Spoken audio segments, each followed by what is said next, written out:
Sinabi ni Paul Pierce na dapat i-consider ni Kawhi Leonard ang pagreretiro sa isang recent appearance sa Undisputed at ang Los Angeles Lakers ay interesado kay Lauri Markkanen at Wendell Carter Jr.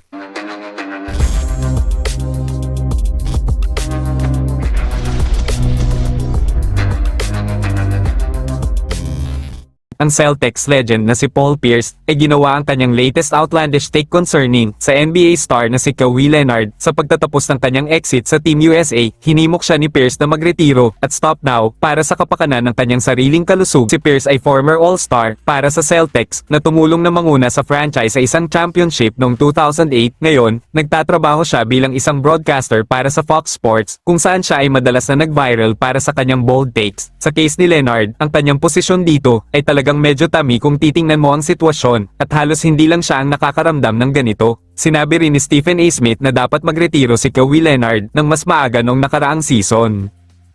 Ang Los Angeles Lakers ay lost out on most of the big players ngayong summer, ngunit ang pinakabagong mga ulat mula sa Los Angeles ay nagpapahiwatig na maaari pa rin silang magkuha para sa ilang key targets.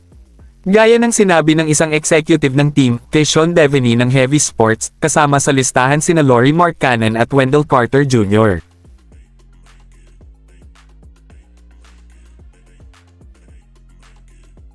Naghahanap pa rin ng direksyon ng Lakers matapos tumapo sa ikapitong pwesto sa West at matalo sa unang round sa Nuggets. With the allure of the city at pagkakataong makapaglaro kasama si LeBron, umaasa ang Lakers na maakit ang isang star tulad ni Paul George or Klay Thompson na pumirma sa kanila at bumuo ng isang dynasty in the West. Sa halip, kailangan nilang tumingin elsewhere kung gusto nilang mag-mix up the roster in any significant way. At habang ang mga top-tier stars na iyon ay maaaring wala sa table, ang Lakers ay maaari pa ring magdagdag ng talento sa pagbabago ng laro sa anyo ng isang 7 feet 0 inches big man.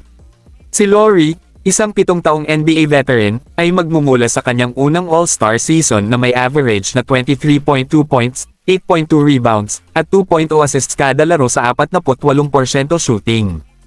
Markkanen was thought to be untouchable in trade talks, ngunit kung ang Jazz ay handa na para sa isang kabuoang muling pag-rebuild, maaari nitong baguhin ang lahat. Alam na natin na mas gusto ng Lakers to move on kay D'Angelo Russell, kaya bakit hindi not go all out for a guy who could potentially open the championship window? Kasama ni Anthony Davis, ang Lakers ay magkakaroon ng mabigat na defensive frontcourt at Lauri would give the spacing required for the stars to attack the rim. Sa kanyang sized shooting at all-around versatility, siya ang perpektong player para iligtas ang off-season ng Lakers at sa wakas ay gawing banta muli sila sa West.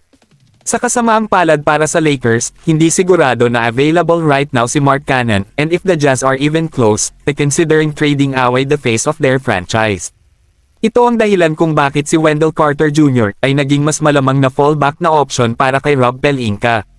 Bagamat hindi All-Star si Carter Jr., maaaring mas magaan ang halaga niya para sa Lakers na mag-use kay Carter upang palakasin ang kanilang depensa sa frontcourt.